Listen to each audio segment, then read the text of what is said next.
right? The only reason you're here is because you believe in you and you believe in what you can do, and you knew this was going to be a successful thing. So you got into motivational speaking, you're doing a podcast, you're representing products, you're doing all of these things, not because someone paid you to do it, but because you realized that you could do it, you did it.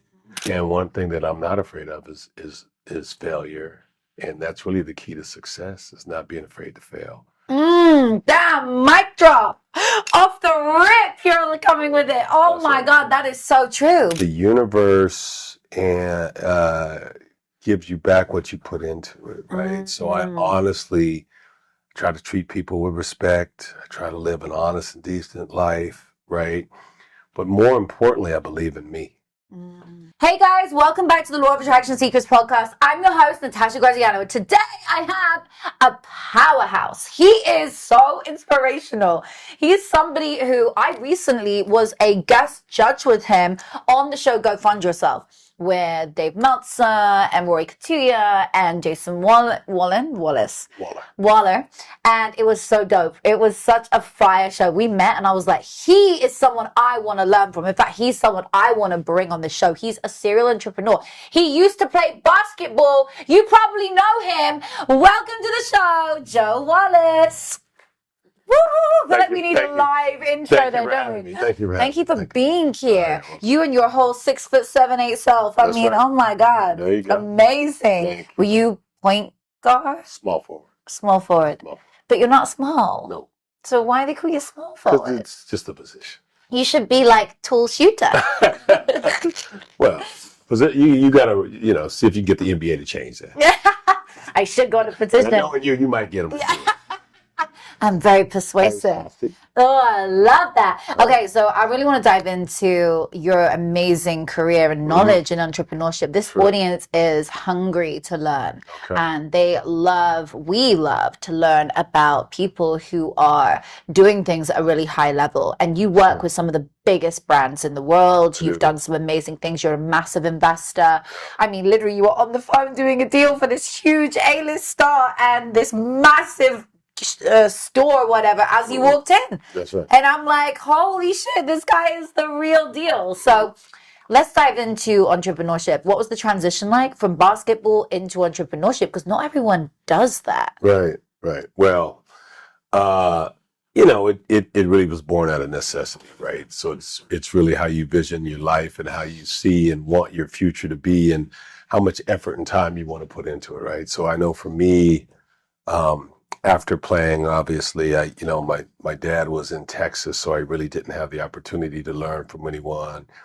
The problem with basketball, unless you're making a ton of money, which, listen, I wasn't making enough to retire, is basketball is only a third of your life, right? You got to really figure out what you want to do after that. And I know it's cliche, but LA in and of itself, only speaking about Los Angeles and the transition was difficult only because, as I was explaining to your people here, is that everybody waits at the finish line, right? Nobody wants to see the struggle or start in the beginning. They want to know, how you became successful. The journey is not what people are really built for. And that's why you don't see a lot of people doing it, right? It's a lot of struggles. And I tell my kids all the time that, is to go out when you're young, is to go out and fail so you understand, right? That so true.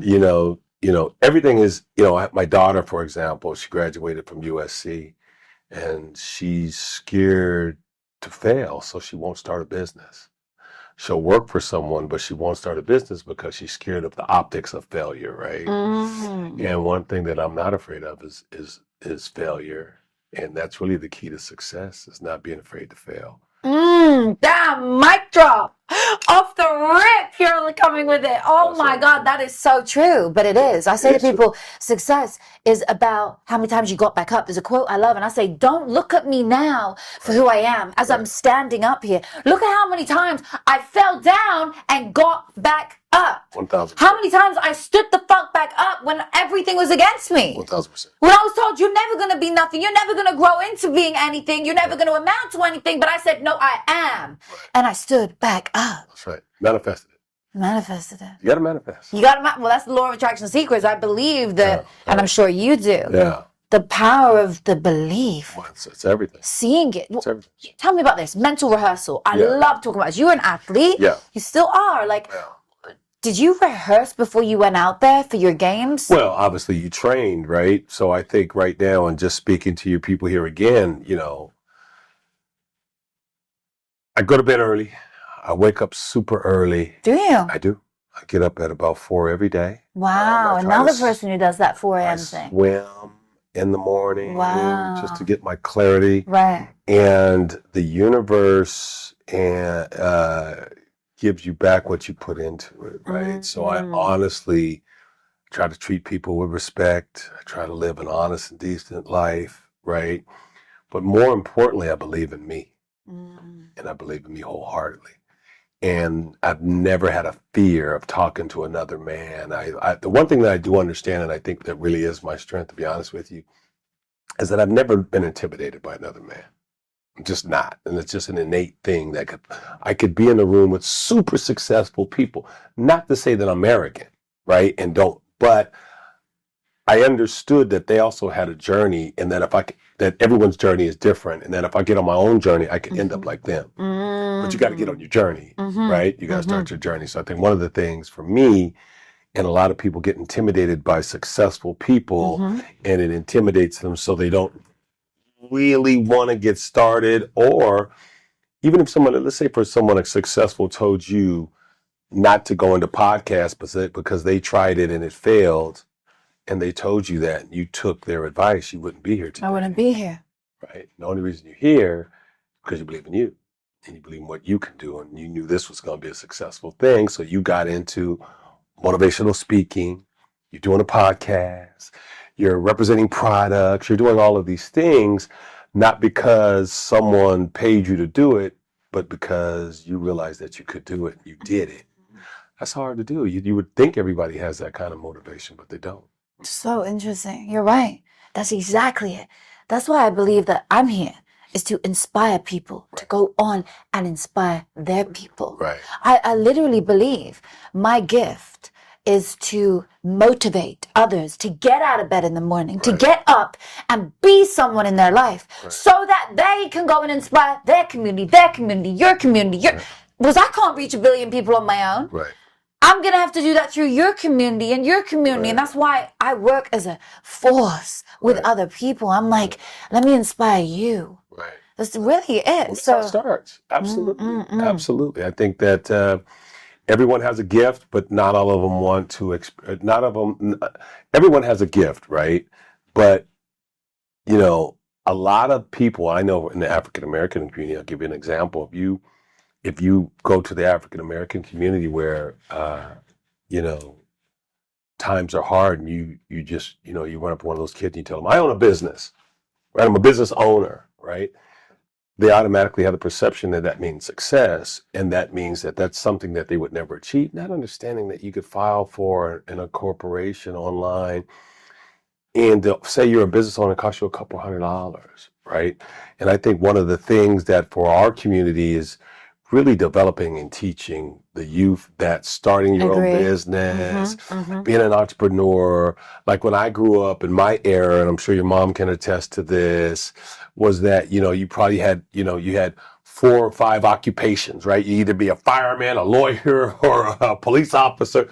Now with the internet and all the different opportunities, it doesn't make any sense for you not to have any effort. There's reseller programs on Amazon. There's tons of things that you can do without capital that I don't think people are aware of. But I think that's one thing that I'd love. Very interesting. Give me 3 things that people could start to do today with no money. And then I want to talk about what you did in your journey, because your story is so fascinating. So I think, well, I know one of them would be a reseller on Amazon. Yeah, I was about to say, what does that mean? Well, that means that you can literally buy and sell products. There's programs at Amazon and companies that will allow you to be an affiliate marketer, right? So that means that you can sell their products on your site with not having any inventory. Wow, that's dope. So you just promote their things, and then it's like however many you sell, as if it was your product. 1,000%. And so they do all the boxing and packing and shipping, right? And all you're doing is marketing your site with links to their products, and they're doing all the work for you. You're not even, you have no investment other than a small website. I mean, there's a myriad of things that you can do like that, that if you looked into it, if you just Googled that on the internet, you could find a ton of things. ChatGPT will tell you. 1000%. That's dope. Okay, that is fine. Give me another thing that somebody can do. Well, it's kind of hard to say without any money, but there are... Or with a small capital. Because maybe they can get a small loan. Maybe they can invest. Like when I needed to change my life, I got a loan for surgery for $15,000. I didn't use it for surgery. I went and use it to get a coach and get a program so I could start my own program and resell theirs and build my own. Do you know what I mean? That's where I began. Right. So I think I think since I like startups, right? I think that a lot of people have ideas that they never act on, right? So there's a lot of people with a lot of really good ideas, really good intentions that really don't know how to get it to market. That's one of the reasons why you have Go Fund Yourself, right? So people can come on there. I would always take an idea, see what that idea would be like, and try to figure out if I could patent that idea, right? If there's a way to commercialize it and make it mine. And then there's a way to go online and post your ideas on there that could bring in an investor, right? Or a joint venture partner or a company that's already doing it, and you could align yourself. You just really have to try, to be honest with you. I'm just one of those guys. My whole thing came from sitting in rooms and listening to men talk. You know, I'm not really... I'm big on education for my kids, but I've got ADD. Oh yeah, you like when I was moving around. When I was in school, I just, if it didn't really pertain to my life at the moment, I just didn't. I know it's hard. It's hard. And it's hard for a lot of people. And that's why I'm like, no, this is so relevant to you. Listen to this. Like, this is going to really help you. Go back to that moment when you were in your darkest. Like, you said you had a lot of businesses that started and failed. Tell me about that. Well, I mean, listen, first of all, you can't be in the game unless you're in the game, right? So I'll try a myriad of businesses, and a lot of them fail. But I'll get in and give it a shot and see which one. So I've got 10, 20 businesses that failed, right? The ones that make it, though, give you such satisfaction that you forget the failures, right? So I mean, the deal that I have right now with Von Dutch came from just being in the right place at the right time and pursuing it and really getting them to see my vision of what I wanted to do with food and beverage, right? So it's being able to sell yourself and sell your vision. You gotta have complete confidence in what you're talking about, right? So if you're gonna really motivate someone, and they gotta feel your passion, right? I know when I sit with young entrepreneurs and I hear them talk, and I'll give them ideas and they'll sit and listen. I always like to see how passionate they are. Like, how serious are you about being successful, right? Because you can't have one foot in, one foot out. It's a tough world out there. I tell my, when I drive into the car sometimes with my kids, you see all these cars? Every one of them has a person in there trying to feed their family. Every one of them. How are you going to separate yourself? How are you going to differentiate, be the person that can make money for your family? And that's what you have to think about doing, but you have to have confidence that you could do it. And I think that, for me, I just never lacked that confidence.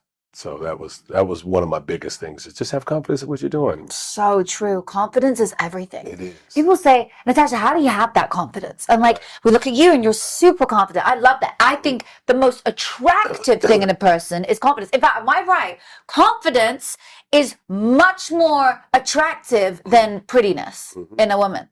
Like, she could be not the most beautiful woman physically, maybe, but her confidence is booming. That is so much more attractive than the prettiness. I feel like it's, I see girls who haven't, they're not maybe as aesthetically whatever. Attractive, right. But boy, they are fucking cool as fuck, and they're getting the dudes, and I'm I love that. Because they've learned to use their personality instead of having to use their prettinality to get somewhere. They've been able to use the thing that other people don't have to use. Pretty girls don't have to worry about their personality so much.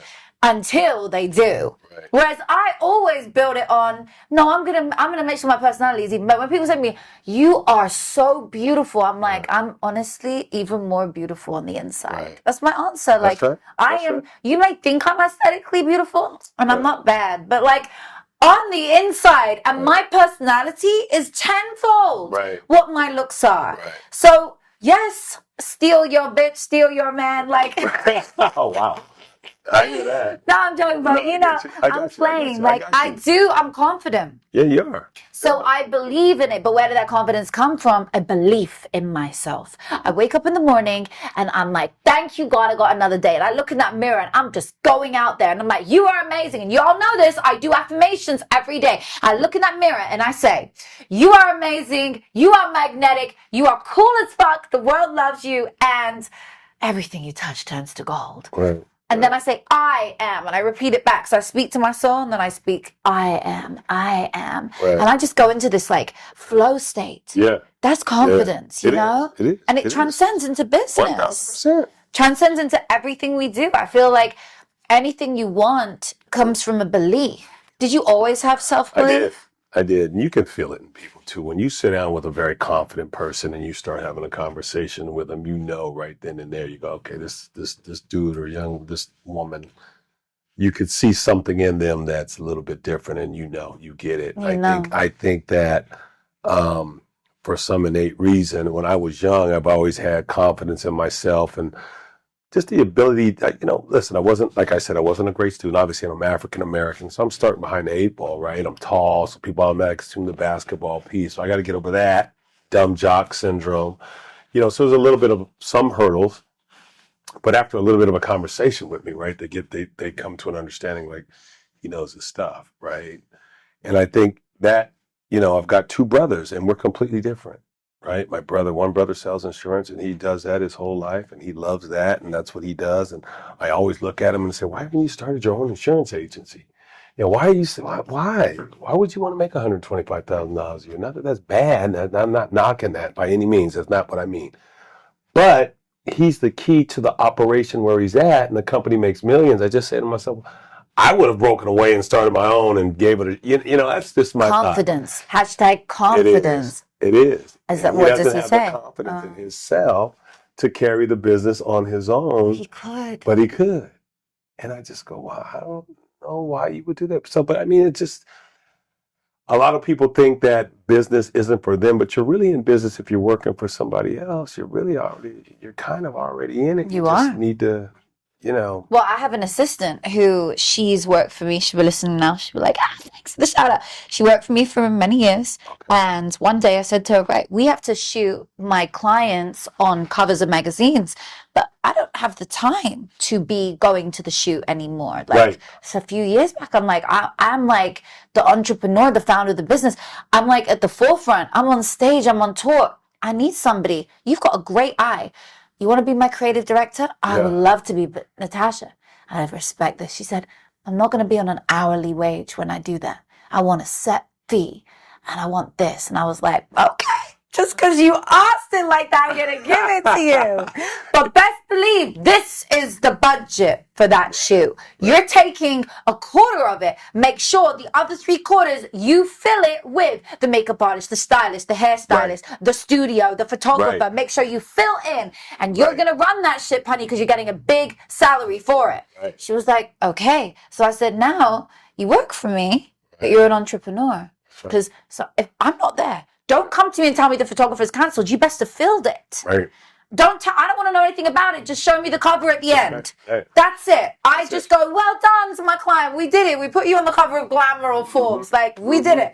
But like, no. The rest of it is like, so I say that to me, the reason I talk about that is that's a woman. Right. She had the confidence. She started going, I want to do something a little bit. I was like, I still don't want to go fully on my own. That's right. Because I'm too scared to go fully on my own. But I want to start learning. My first job when I got done playing was at American Express.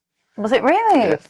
I wish I'd known you then. You could have got me one fucking 20 years ago. I had to wait till 5 years ago. I walked into an office in Woodland Hills where these guys were doing tax and business, and I said, listen, would you guys want to bring someone on that so my real strengths are rainmaking, right? Like being able to go out and create. And so I walked in there and I pitched these guys and I said, listen, you guys got this office here, you got the blue box on the card, you do tax and business, tax and business and accounting. Do you guys want some athletes and celebrities? Oh God, yes. They're sitting there. And I was saying to myself, can you believe that a machine like this doesn't have someone doing that, right? So they ponied up money and they hired me. In my first job, I was making $12,500 a month, right? But I had a big office and I had a card that said Joe Wallace, Sports and Entertainment, American Express. Wow, that's so cool. So that was the first time. And that was in the business card era. That was the biggest card. But that was my first real entree. And because I had the wherewithal and I wasn't scared to go pitch them, is I made my own opportunity. People are waiting on opportunities. You got to make your opportunity is really what I'm trying to say. And I didn't know what they were going to think. But when I met one of them, I said, hey, put your partners together. Let me come in there and tell you guys how we can. And I gave them 30 clients in like 3 months. Wow. Big NFL guys and all of that ultimately, even because what happened was every time I would talk to another company, they would hire me. Fire. So you follow good. me. You know what I mean? Like they were like, "Oh, damn, we like you. You come over here with us." Yeah. Right? And then I finally realized, do this yourself. There's only so much of a ceiling you could do that. When you're trying to just connect people. I've been burned a billion times, but it's a learning process. And listen, everything has meaning. It does. Everything has meaning. You said something really interesting just now. You make your own opportunity. So it's like when people say, like, you're so lucky. I'm like, bitch, please. I'm not lucky. You create your own luck. 1,000%. You literally decide, I am a lucky bitch. I'm a lucky bitch. I'm a lucky bitch. Or I'm a lucky dude. I'm a lucky dude. I'm a lucky man. Whatever you want to say. There's a whole song called Lucky Man. Go listen to it. You decide your own luck. 100%. You create it. When people say you're lucky, I'm not lucky, baby. I am. I'm the luckiest person alive. But I've decided that. But it's not the way you think it's lucky. You know what so that was my first job. Let me give you my first business. This is my honest to God, just a pretty cool story just because yes, we love stories. Take your time. I didn't. And you got a great voice. Didn't know how to start business, right? So obviously just getting done playing, I was trying to figure out like what could I do and just kind of normally what basketball players do, trying to stay relevant in that whole little basketball thing. So I said, you know what? There's so many players that want to play over in Europe that don't have agents but are really good players. Because, you go and I see all these guys that I would play against, like at the park or wherever that athletes work out, and I'd be like, God, he's good. Where'd you play? And I played at North Dakota, and this is really before the internet it's right when the internet just got started, right? So I thought of a company name and I called it Eurosearch. And what I did was I went and I ordered every book that had, and this is back when faxes, right? So every fax number to every team in Europe, and I got the fax number to every college in the United States, right? So that would be Division I, NIAA, Division II. So what I did was I emailed every team, college team, and I said, all of your seniors, if any of your seniors want to go play in Europe, for $300, if you send me your VHS tape, I'll send it to these teams in Europe, right? Wow. And agents, right? Tons of players that wanted to go play overseas but didn't have agents, right? At that time, it was very difficult to do. And that company blew up. That's so cool. I would stay all night and just fax teams, players that were available, and people started getting jobs. It was just, listen, I didn't make a bunch of money, but it was my first entree to see. That's a really cool thing. That innovation, right? That if you give it a shot, and that was when the first time, when you go to the mailbox and you got $300 sitting in there, you realize, okay, the service had some validation. That's beautiful. It was my first one, but I'm just saying. Well, boy, you could have kept that and sold it. I should have. That's so good. And how much did you sell that for? But then you had other businesses that really you've put into and gone with. Really interesting stuff. That's so great. Crazy stuff. I love that you were using your talents and your skills, and you were deciding what you wanted to do, who you wanted to help, and how to do it. And then I guess it led you to your next thing. Yes. Well, a couple of them. I've got a couple of them. Right now, my latest venture is we bought the rights to Von Dutch for food and beverage. I know. I saw. I was like, "Yo, this is amazing!" And I wear Von Dutch. I have my little like vintage stuff. Well, I wore it as a kid when it was like all in the shops, and then I wear it now vintage. Like I wear all the oldest pieces. Oh, it's so fire! I love it. I'm gonna wear it again. That's right. Well, first thing people think about obviously are the clothes, and what I seen was it having an audience of millennials, right? Which is the hardest demographic to get, right? So if you take the brand and you say, okay, well, this is a clothing brand, but it's, everybody knows it from the trucker hats and all the other stuff. My whole thing was, if me and you started a vodka today, and we went and we asked people, hey, we got this vodka, here's the name of it, no one would know it. But if you ask people about Von Dutch, if you take 10 people, 6 people know it. To get to that level of marketing would cost you millions and millions of dollars. The first thing I said was, okay, I've got an audience. What would fit good in that audience other than just a trucker hat, man? Come on. So hot girls and cool dudes. And so that's a good audience, right? So first thing I did is I bought the rights to vodka and tequila.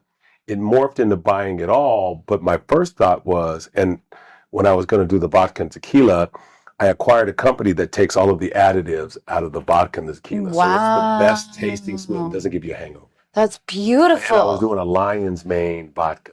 Oh my God. So a mushroom vodka with no additives. Which is what everyone's into these days. In the fucking clubs, all the money's gone down, they said, because the kids are coming in. They don't do the alcohol anymore. They just do shrooms. That's right. Well, no, this is healthy mushrooms, but I get what you're saying. Oh, shit. Oh, sorry. Yeah, I don't think I can put an hallucinant. Just be driving. You drive off the road. What do you mean? You can't drink and drive anyway on fucking vodka, bro. Why did that dude just drive off the PCH into the ocean? He's talking about liquor with lion's mane, the healthy fucking shroom. She's like, damn. Well, they're doing this. Talking about them getting high in the club. Healthy mushrooms, girl. I know what you mean now. All right. Lion's mane. Not shrooms. Not psilocybin. I don't think that's legal yet. Yeah. But I get you. I got you. It's funny. You ain't the first one that said that, so I'd be like, come on. Shrooms. How the hell somebody gonna make psychedelic vodka? Nailed it though when they do that. You nailed to the cross. People start dying from drinking that. You can't do that. God. But yeah, healthy. Yeah. So health and wellness is the way to go right now with everything. If you it really, is the way. I agree. It is. I mean, don't do shrooms in the club. But you're right though. Do them in a bush. People aren't drinking as much alcohol. Yeah, do them in the bush. The bush is better. Go to the bush. Do it in a bush, and not that bush. In your bush. We are going now. This is so fucked up. She said, "Do it in the bush." But not my bush. Do it in your bush. But I know what I mean. Just go do it. It would have been better had you said grounds. I don't know. It had to be in a bush. They grow out of the ground. That's just gone viral. Someone's already taken it and put it on my bed. Anyway, but I get it. Oh my God. Oh my God. I understand. Do it in your own bush. That's right. I understand. Natasha, welcome to Jimmy Kimmel. Tell us about how they should do it in your bush. No, I understand. Oh no. Did you like it? Some guys are into that though. Some guys are into a bush. In the bush? Come on, stop. Some guys are into that. One told me the other day on the phone, he's a fucking NFL player. He said, babe, if you and I ever do get together, I like a bush. I was like, you do? He's like, yeah. He's like, leave it. So now we really are just talking about the bush. Mushrooms can't grow there though. Okay, so if you got a mushroom down there, Lord have mercy. Like in bushes and actual trees. Okay, well listen. Okay, we don't. That ain't the vodka people want to drink right now. Okay, we don't want to. Want to be sponsored by a vodka company, Bush Vodka. Oh my God, this is so funny. Bush vodka, baby. Let's do it. Let's go. Did you imagine before? You know, you can make the lid with little hairs coming out the lid. This is so good. Oh. Okay. Yes. Where were we? This is such a good show. I love it. I love when I can just be myself. I see. Yeah. I think we get it. Never laughed I think we get it. Man. show in my life. Oh my God, this is so funny. But the worst thing is the week before this, we had a pastor on talking about like beautiful things in the world, and now we're talking about the person. Right. This show is very diverse. Okay, yeah. Put some holy water on you, baby. Before you leave, trust me, that pastor, he's feeling your vibe right now, and he's like, the demon is still at the studio. And look what happened. Look what God did. Look what God did. You're so funny. The demon is pulled the mic. You pulled the mic on your ass. Dang, God pulled the mic. I wonder if there were shrooms in that chocolate we had. Here we go. Here we go now. Here we go now. Now, here we go. This has gone so viral, I can already tell. Oh my God. Well, welcome. For anyone that's meeting me for the first time. Right, there you go. Who has just seen this episode and doesn't know about what I really do. I actually motivate people. And Joe Wallace is an incredible entrepreneur who did not. Who did not do the shrooms that I did, I did clearly. not. I did. She's telling on herself, too. Okay, wait, let's go back to the vodka thing. So, the vodka you created. It was a lion's mane vodka, damn it. Okay? Just disrespected my lion's mane over here. The damn shame. Your vodka just went viral. Everyone's literally gone nuts. Yeah. Oh my God. Get ready for the damn lion's mane vodka. We should have a waiting list below. Okay, we should. In case. Because people are going to be like, wait, whatever they did, I want. Oh, damn. Whatever they did. Again, she's on the shrooms. It would be drink, but she said did. Consuming the shrooms. Oh my God. Okay, so wait. I get it. So what? We're also doing bondage cannabis. Really? Yeah, I own the rights cannabis. Oh, I just did in the drug thing. Oh my God. Can we? Really? No, cannabis is great. Cannabis, well, wait, as in the stuff people smoke or like? Well, listen. There's money in the smoking part, and yes, I'm going to do that just because it needs coats. But I really like the idea of branding bondage with. Oh, wow. Well, that's very unique. That is like, I mean, amazing. So it'd be like products by just the bondage, cannabis, culture, cool. the hat with the leaf. That is the and type bondage. of. Oh, I love it. I think that would be fly. Well, that's millennial. It's millennial. You know, you got this on with the leaf here, bondage, little slogan, whatever. So fire. I love it. Oh my God. And that's the kind of stuff you had to think about, and I had to go to them and say, listen, let's do this. And they were like, well, why? And I said, you have to tell them, you have to explain. Sometimes you gotta, you gotta make people see your vision. Right? You got to sit down, you got to make them see your vision. This is my vision. You got to see it, you got to feel my energy on it, right? So if I know you have energy in what you're telling me, I tell my kids all the time, if you kick the door enough, it opens. Wow. I don't care what you're doing. Wow. You keep kicking that thing, it opens. It just does. It's the laws of the universe. You know how you'll meet some people and they'll be successful and they'll tell you their story. Wow.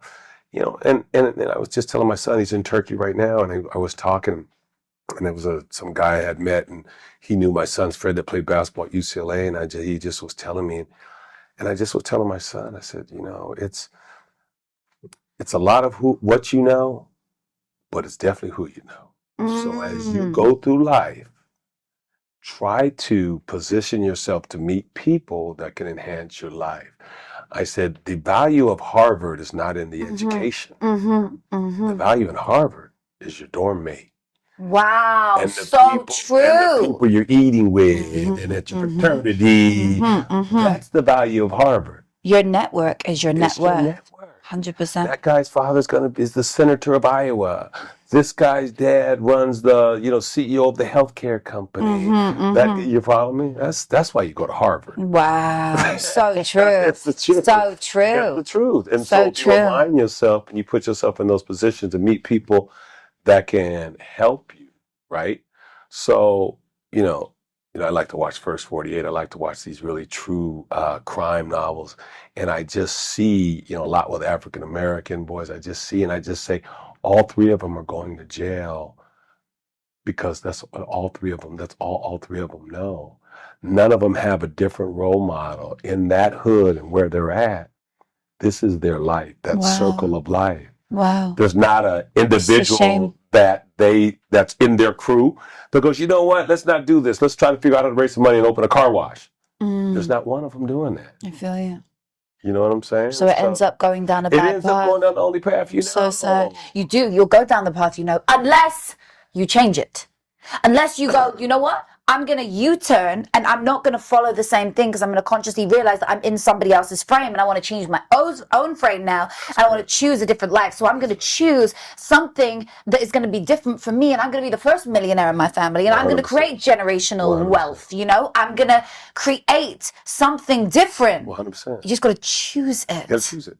And you chose it. I've chosen it. Listen. I've gone down many paths in my life, right? And some I'm not proud of. And I'm just. But who doesn't have a different path? I've been and seen and done a lot of things. Right. Right. I'm one of those guys. But at the end of the day, all those experiences in life have helped me and mold me into be who I am today. And I'm very grateful for them. I'm very grateful to teach my kids not to have some of the past things that I've done in my life. And to surround yourself with positive energy. Energy is everything.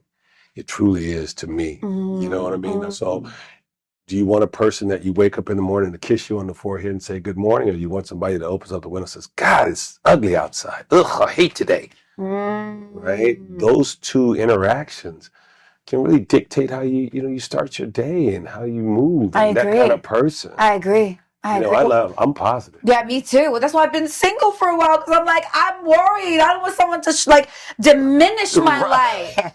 I wake up, I give you so much energy, honey. I'm 10xing your business today, let alone tomorrow. Like, we're winning out here.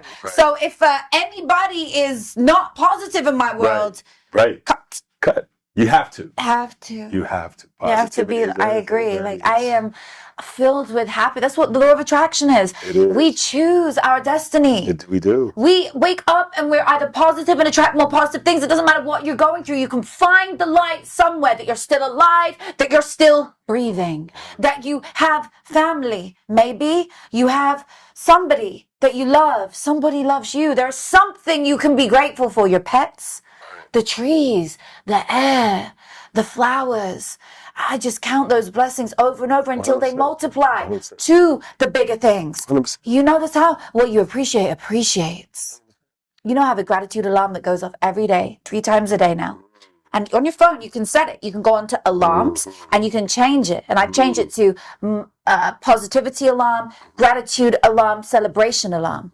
And what I do is, when the one goes off first and it says positivity alarm, I instantly say something really positive about myself and anyone around me. I'm like, okay, the alarm's gone off. You are amazing. I'm so grateful for you in my life. I am amazing. I'm so grateful for my life. Great. And then maybe somebody else. Then when the gratitude alarm goes off later that day, I give gratitude. Right. And I just pray for a few minutes. Thank you so much for my house. Thank you for my life. Thank you for that. As we should all. I'm breathing, right? Yeah. So it reminds you to do it. But that little alarm in your phone literally reminds you to sit and go, okay, I can maybe just give praise for this minute. I can give gratitude. 100%. And then you have more to be grateful for. It multiplies. I've turned crazy situations into miracles from doing the gratitude alarm. Positivity is everything. Listen. When you asked me to be on this podcast, I only came because you were positive. Wow, I know, because you literally didn't I had no idea. You have millions of followers? What? I was like, you're the first person that I've never seen my Instagram. And I sincerely mean that. Like, on all I love, I did not Google, I did not I believe you. I believe you. When I met you on the show, I just said, whatever she's trying to do, I'd love to be a part of, just because of her energy. So nice. That's true. So when you asked me to tell me beyond, I just said, yeah. I love that. Yeah, baby. Oh, I love that. It's so beautiful. I'm here for it. It's energy, but that just proves everything that we talk about, which is energy is what is the leading force of all. It doesn't matter the numbers and the thing and the this. Energy will win. energy will trump all. It's like you can feel a person's presence in the room. You can feel if someone's a good character. You can feel if someone's a bad energy. Right. But that positive energy just led you right here. You walked yourself in to the show. No You didn't even know who I was because you felt my good energy, and that is everything. But I felt yours. I was like, I know he is someone who needs to be on this show. Right. I just knew it. It's my first podcast. Really? Of course. Oh my God, I love it. Well, you've been an amazing guest. And actually, on that note, we got a wrap for today. You are the final guest of our season here in LA. Now we're going to go and hit Miami. Ooh. So you are, I love that. Get ready, Miami, because there's a hurricane coming. Oh, Lord. And a bush. Damn. Thank you so much for coming. Yeah, thank you for being here. We love you guys. If you've enjoyed today, I already know some of you have cut clips from it, so I'm not going to say share it with a friend because I know someone already has. We'll see you again next week. Thank you, LA. This has been an amazing season. We'll see you in Miami next week.